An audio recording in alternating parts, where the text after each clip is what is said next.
hands are on deck to get you out of it. Take a look at this clip. The physical attraction wasn't there in the beginning. And I feel like we talked about like some personality stuff too, that I just feel like has been a little bit of a mismatch. For instance? I think that Clint's personality is like outrageous and wild and fun, and he's the life of the party, and everyone is like consistently laughing, and he brings this energy that's like this sense of a bizarre energy that I've grown to love about him. At first I was like it's the crass sense of humor, like almost like a feeling of secondhand embarrassment. How did this just come up? Very interesting. So Gina, had you never expressed this to Clint? I think it was a culmination of me really trying to process, well, like, what is it in my head that's actually not working? And we are at this point for probably the last week of really me taking, I know personally, the introspective work to like figure it out. Like, what is it that's really bothering me? And once I did, I think it all came out. It was processed.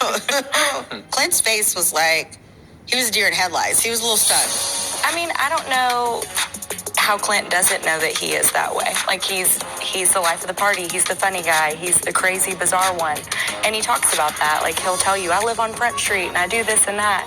And so, yeah, it's starting to feel like that's cool as like a fun friend, but it wasn't really feeling like a marriage. Got it. Got it. I think that's very important and very telling, because in the same conversation, I think you guys are hearing different things.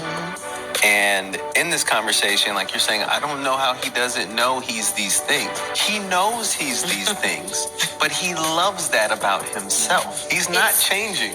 It's who he is. Yeah. So you're finding fault with something that is so Clint. just innately who he is.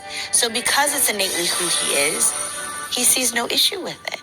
And coming it's from offensive to him, yeah. and coming from you, it hurts more. Yeah. And I always said, I mean, going into this process, I was like, I want someone that can make me laugh and is the life of the party and all of that.